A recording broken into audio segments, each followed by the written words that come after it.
Hello and welcome back to another episode of Super Guttering here on YouTube. This week leading up to Christmas, I've been operating in a couple of different villages in northern Wiltshire. I started off my day in Woodborough where I had a super guttering first. I was flooded off of not one but two different jobs. The day was honestly looking like a bit of a write-off, but I thought it would be best to pop over to Pewsey and see if I could fix a leaking gutter. One thing positive about having biblical rain is that every single discrepancy with the customer's guttering becomes very obvious, as you can see with this guttering here. When you can see the water filling up the guttering and cascading over the side, this is a classic sign of a blockage in the downpipe, as the gutters were only emptied just a few weeks ago. Ideally, you don't want a blocked drain. That's a much trickier and much more expensive repair. But luckily, this blockage was just at the bottom of the downpipe, where the pipe was pressed up against the grate. So all I had to do was remove the offset section at the top, remove the screws, and remove this lower section of downpipe. Sounds easy, right? It's always when it's raining like this and I'm getting absolutely soaked that the screws are rounded off in the wall. But that's nothing a bit of brute force can't fix.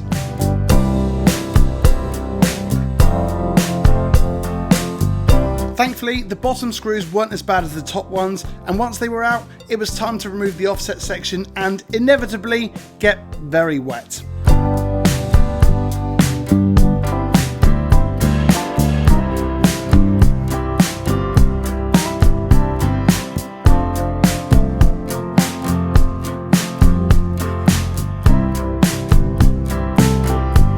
To stop the rainwater from falling on my head as I work, I clipped the offset and a small piece of pipe back together and just diverted the water onto the ground over the fence.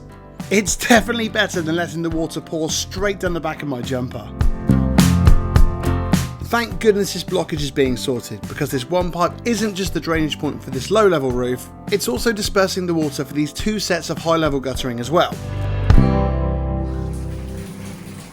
Because the pipe is on the grate here, and that's where the blockage is, just inside here. It can go up all the way up here, all the way up here.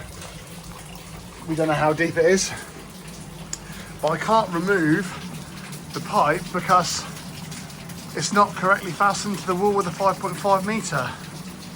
So that will just fall down and break that as well. So there isn't really many options.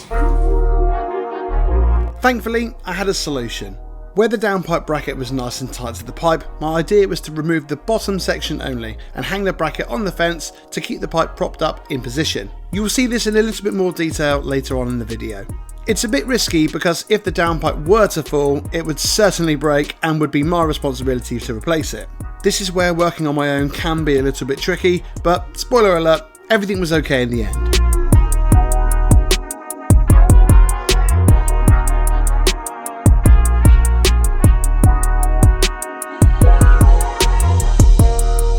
Once the lower section was removed from the rest of the pipe, the only thing to do was to get the block section into the bucket without the blockage itself giving way and making an enormous mess. Thankfully, I was lucky on this occasion. I took the offending piece of downpipe to a communal patch of garden and let the weight of the water just do its thing.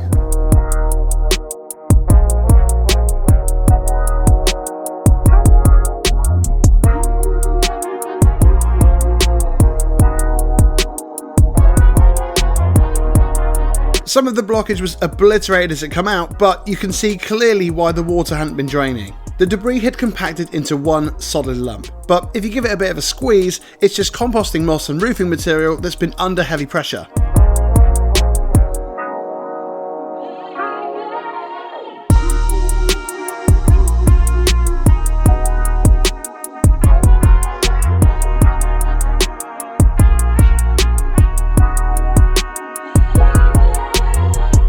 When I got back to the gutter, luckily the pipe was still propped up on the fence, and now it was time to just reattach the lower section, with some brand new screws of course.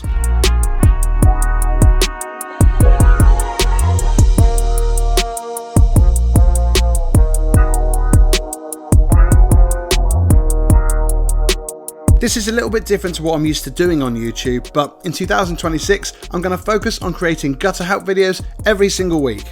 So if you want to see more satisfying gutter cleaning videos, or you just want to know how to keep your rainwater drainage as operational as possible, please do me a huge favour and click that subscribe button. It's 100% free of charge and massively helps the growth of my channel. If you could click that thumbs up button underneath the video as well, I'd be enormously appreciative. If you ever have any gutter related queries, you can always drop a comment in the comment section below and I'll get back to you with some advice, free of charge. Thank you so much for watching and supporting my new channel, and I'll see you all in the next one.